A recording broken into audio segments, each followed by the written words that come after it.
Bismillahirrahmanirrahim. Assalamualaikum warahmatullahi wabarakatuh. Alhamdulillah, di situ kita panjatkan kehadirat Allah Subhanahu wa taala karena berkat hikmah dan hidayahnya sehingga kita bisa melanjutkan kajian kita pada pagi hari ini. Kali ini kita belajar yaitu sejarah kebudayaan Islam. Materinya adalah kemunduran pemerintahan Bani Umayyah. Sebelum mulai pelajaran, marilah kita berdoa bersama-sama. Berdoa dimulai. Berdoa selesai. Terus selanjutnya adalah kita akan mengabsen siapa saja yang tidak hadir. Apakah semuanya hadir di sini? Ya, alhamdulillah semuanya hadir semua ya. Oke, sekarang saya akan menyampaikan tujuan dari materi yang akan kita pelajari. Tujuan pertama adalah siswa dapat menjelaskan faktor-faktor penyebab berakhirnya Bani Umayyah I. Dan yang kedua, siswa dapat merangkum proses penyebab berakhirnya dinasti Bani Umayyah I dengan benar. Jadi hanya dua aja, yaitu menjelaskan faktor dan merangkum proses berakhirnya dinasti Bani Umayyah I. Oke, selanjutnya kita langsung masuk materi. Faktor-faktor penyebab mundurnya Bani Umayyah di Damaskus. Terdapat dua faktor di sini, yaitu faktor internal dan faktor eksternal. Untuk faktor internalnya adalah faktor dari dalam ataupun dari pemerintahan Bani Umayyah itu sendiri. Pertama faktornya adalah sistem monarki yang dipakai oleh pemerintahan Bani Umayyah dalam proses peralihan kepemimpinan memberikan pengaruh paling besar terhadap faktor lemahnya dan hancurnya Bani Umayyah I adalah putra mahkota yang diangkat menjadi khalifah diganti khalifah sebelumnya masih kecil dan kurang profesional. Khalifah tersebut tidak bisa melakukan kebijakan, bahkan tidak dapat memberikan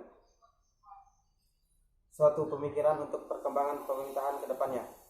Mereka seperti boneka yang siap dipermainkan kapan dan di mana saja, sehingga yang mengendalikan pemerintahan adalah para pembesar istana seperti Perdana Menteri, pengawal istana, dan pegawai pengawal khalifah, serta perilaku amoral dari para khalifah dan pembesar khalifah Bani Umayyah termasuk faktor internal yang ikut memberi pengaruh terhadap hancurnya Bani Umayyah I. Jadi untuk faktor internal ini pengaruhnya adalah sistem monarki yang dipakai pemerintahan Bani Umayyah. Selanjutnya dari pergantian kepemimpinan, putra mahkota yang diangkat saat mengganti khalifah sebelumnya masih kecil dan kurang profesional, sehingga khalifah tersebut tidak bisa melakukan kebijakan, bahkan tidak bisa memberikan satu pemikiran apapun. Bahkan dia dijadikan boneka ataupun bisa dijadikan boneka untuk dipengaruhi, sehingga yang sebenarnya memimpin itu adalah pemuka istana, pengawalnya ataupun perdana menterinya. Lalu yang kedua adalah faktor eksternal. Faktor eksternal ini muncul karena adanya kekuatan dari luar, seperti kekuatan dari Abbasiyah. Kekuatan Bani Abbasiyah sendiri ditandai oleh ahli sejarah sebagai persaingan politik terhadap Bani Umayyah I. Jadi kekuatan Bani Umayyah ini sebagai saingan untuk Bani Umayyah, sehingga pada saat itu telah menurun hampir di semua wilayah kekuasaan. Jadi kekuasaan Bani Abbasiyah ini telah masuk ke Bani Umayyah pada saat akhir-akhir dari pemimpinan Bani Umayyah. Dan juga serangan juga terus digulirkan oleh Bani Abbasiyah terhadap Bani Umayyah, sehingga menambah faktor dan mempercepat faktor lemahnya Bani Umayyah itu. Dan juga terdapat kekuasaan lain dari yang menghancurkan Bani Umayyah itu adalah seperti Abbasiyah tadi yang sudah disebutkan, kemudian adanya kerajaan Nasrani dan kekuatan dari Persia serta Bizantium di wilayah timur menjadi kekuatan-kekuatan di luar Abbasiyah yang menentang kekuatan Umayyah I. Jadi faktor internalnya adanya kekuatan dari luar seperti Abbasiyah, tadi itu adanya kerajaan Nasrani di Eropa dan kekuatan Persia di Bizantium. Nah, jadi untuk faktor penyebab mundurnya Bani Umayyah di Damaskus ini ada dua, internal dan eksternal. Kalau internal dari pemerintahan itu sendiri, dari dalam kepemimpinan, kalau eksternal dari luar, yaitu dari pengaruh-pengaruh kekuatan yang ada di luar. Selanjutnya adalah faktor-faktor pemicu munculnya pemberontakan. Di sini terdapat 3 faktor. Yang pertama adalah perebutan kekuasaan, yang kedua adalah dendam, dan yang ketiga adalah harta kekayaan yang melimpah. Yang pertama adalah perebutan kekuasaan. Nah, perebutan kekuasaan ini sebelumnya udah menjadi faktor pada saat munculnya Bani Umayyah ini. Bani Umayyah ini muncul karena Muawiyah atau pendiri Bani Umayyah ini menentang kepada pemerintahan Ali. Karena pada saat itu Muawiyah tidak setuju dengan apa yang dilakukan Ali. Karena Muawiyah menuding bahwa Ali lah yang membunuh Utsman bin Affan. Ya. Jadi Muawiyah tidak suka dengan pemerintahan Ali pada pemerintahan Khulafaur Rasyidin yang keempat. Perbuatan yang dilakukan oleh Muawiyah terhadap Ali dilakukan dengan berbagai cara, yang pada akhirnya dia memungkinkan kelompok Khawarij yang fundamental untuk membunuh Ali dengan cara ditusuk pada saat sholat subuh pada masa-masa pemerintahan Bani Umayyah selanjutnya.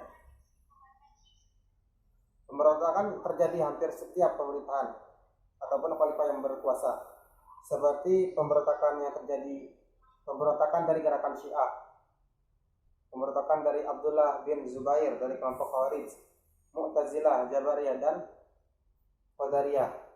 Selanjutnya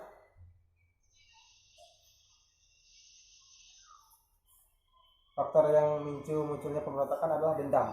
Nah, dendam sendiri menjadi faktor yang sering terjadi yang memicu pemberontakan terhadap pemerintah yang sah. Contoh dalam kasus Muawiyah dengan Ali. Karena Muawiyah yakin bahwa terbunuhnya saudaranya yaitu Utsman bin Affan, Ali ikut terlibat, maka ia menaruh dendam kepada Ali. Muawiyah melakukan berbagai cara untuk menurunkan Ali dari pemerintahannya, sehingga Bani Abbasiyah juga dendam terhadap Ali, terhadap Muawiyah. Selanjutnya adalah harta kekayaan yang melimpah. Pemerintahan Islam pada masa abad klasik ataupun pada masa Bani Umayyah ini adalah pemerintahan yang sangat kaya dengan harta. Hal ini disebabkan karena umat Islam pada masa itu sering memenangkan pertarungan ataupun peperangan, sehingga pemerintahan yang kalah harus bayar ghanimah ataupun pajak kepada Islam ataupun kepada Bani Umayyah itu.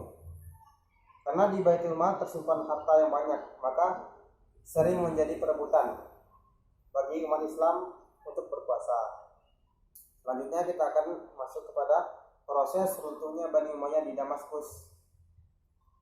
Pertama, dipengaruhi oleh sikap tidak senang masyarakat terhadap khalifah-khalifah Bani Umayyah. Nah, ketidaksenangan ini ketidaksenangan masyarakat Islam terhadap pemerintahan Bani Umayyah I disebabkan oleh praktek-praktek rusaknya akhlak dari para khalifah melalui acara-acara seremonial yang dilaksanakan di dalam istana dengan alasan untuk menghibur para pembesar-pembesar di dalam istana. Acara tahunan tersebut dilakukan secara rutin. Acara seremonial tersebut di atas termasuk faktor internal yang banyak berpengaruh terhadap proses lemahnya Bani Umayyah. Perebutan kekuasaan dalam istana juga termasuk faktor internal penyebab lemahnya Bani Umayyah I, seperti yang terjadi pada masa pemerintahan setelah Khalifah yang ke-12, Walid bin Yazid yang wafat tahun 126 Hijriah. Pada tahun tersebut masyarakat sering mengklaim mengangkat dua putra mahkota dari Walid, yaitu Yazid bin Walid dan Ibrahim bin Walid. Selama 1 tahun berjalan, masyarakat tidak dapat menetapkan siapa yang menjadi khalifah menggantikan bapaknya. Akan tetapi yang terjadi adalah berontak dan perhatikan antara keluarga istana. Kondisi demikian menimbulkan respon buruk masyarakat terhadap pemerintah Bani Umayyah. Jadi di sini jelaskan bahwa pertama, masyarakat tidak senang dengan Bani Umayyah satu ini karena praktek-praktek rusaknya akhlak para khalifah, yaitu mereka membuat acara seremonial. Lalu selanjutnya rakyat pun menjadi bingung karena pada saat wafatnya khalifah yang ke-12 yaitu Walid bin Yazid terdapat dua khalifah langsung. Jadi rakyat bingung dengan itu. Jadi masyarakat jadi tidak percaya lagi dengan Bani Umayyah karena bisa ada dua pemimpin. Jadi ada cekcok antara dua anaknya, yaitu Yazid bin Walid dan Ibrahim bin Walid. Mereka cekcok untuk menentukan siapa pemimpin yang akan menjadi pemimpin selanjutnya. Lalu yang keduanya dari proses tentunya Bani Umayyah adalah peperangan melawan keturunan Abbasiyah. Nah, sebelumnya tadi dijelaskan bahwa Bani Abbasiyah ini adalah faktor eksternal, lemahnya Bani Umayyah. Lemahnya pemerintahan Bani Umayyah ini terjadi hampir di semua wilayah kekuasaan, sementara kekuatan baru yang muncul sebagai lawan politik yaitu Abbasiyah sedang berkembang pesat dengan mendapat sambutan dan dukungan dari masyarakat Islam. Abu Abbas, pimpinan Abbasiyah yang baru menguasai berbagai wilayah Umayyah, dibantu oleh tentara bayaran Abu Muslim al-Quraisani.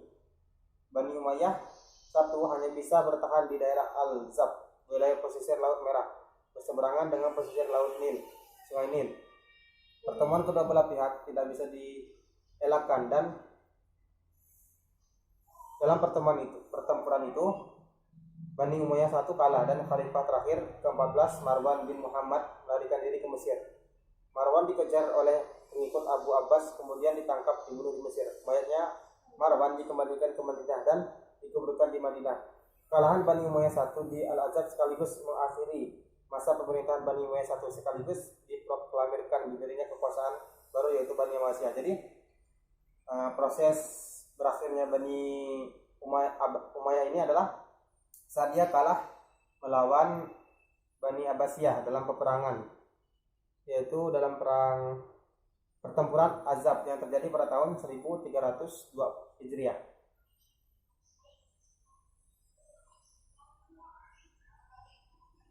Nah, dan itu terjadi pada khalifah terakhir ke-14 yaitu Marwan bin Muhammad, dan akhirnya dia terbunuh dalam peperangan tersebut.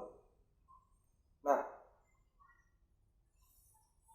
jadi kesimpulannya dari yang kita pelajari ini adalah bahwa sistem pergantian khalifah melalui garis keturunan adalah merupakan suatu yang baru bagi tradisi bangsa Arab yang telah menekankan aspek senioritas.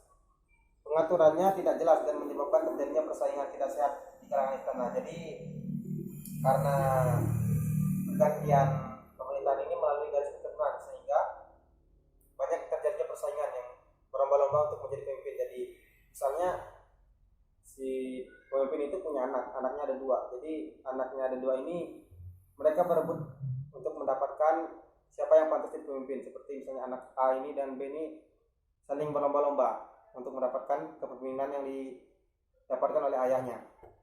Selanjutnya adalah latar belakang terbentuknya Bani Umayyah tidak bisa dipisahkan dari konflik politik yang terjadi pada masa pemerintahan Bani Ali. Nah, Bani Umayyah sendiri lahir dari adanya konflik antara Muawiyah dengan Ali, sehingga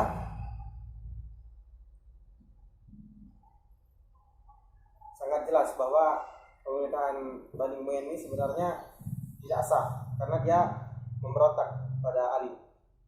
Selanjutnya, pada masa kekuasaan Bani Umayyah I, pertentangan etnis antara suku Arabia Utara dan Arabia Selatan sudah ada sejak zaman sebelum Islam. Maka makin meruncing. Perselisihan ini mengakibatkan para penguasa Bani Umayyah I mendapat kesulitan untuk menggalang persatuan dan kekuatan. Di samping itu, sebagian besar golongan Marwan non-Arab, terutama Irak dan wilayah bagian timur lainnya, merasa tidak puas karena status mawali itu menggambarkan sifat inferioritas ditambah dengan kecenderungan bangsa Arab yang diperlihatkan pada masa Bani Umayyah I. Dan lemahnya juga pemerintahan Bani Umayyah ini disebabkan oleh sikap hidup mewah di lingkungan istana. Anak-anak khalifah tidak sanggup memikul beban berat kepemimpinan. Mereka mewarisi kekuasaan. Tatkala mereka mewarisi kekuasaan, di samping itu golongan agama banyak yang kecewa karena perhatian penguasa terhadap perkembangan agama sangatlah kurang. Lalu selanjutnya, penyebab langsung jatuhnya Bani Umayyah I adalah muncul kekuatan baru yang dipelopori oleh Abu Abbas As-Syaffah. Gerakan ini mendapat dukungan penuh dari Bani Hashim, dari golongan Syiah kaum Mawali, serta merasa dikelas-duakan oleh pemerintah Bani Umayyah I. Oke, itulah yang dapat kita pelajari pada hari ini. Mudah-mudahan semuanya dapat mengerti. Selanjutnya adalah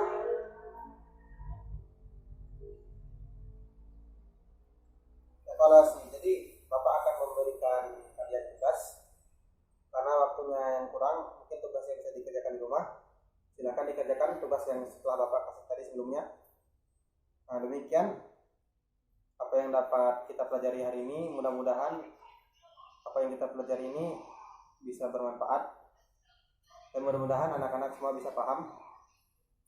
Untuk menutup perjumpaan kita pada hari ini, marilah bersama-sama kita menutup doa kifaratul majelis. Subhanakallahumma wa bihamdika asyhadu an la ilaha illa anta astaghfiruka wa atubu ilaik. Assalamualaikum warahmatullahi wabarakatuh.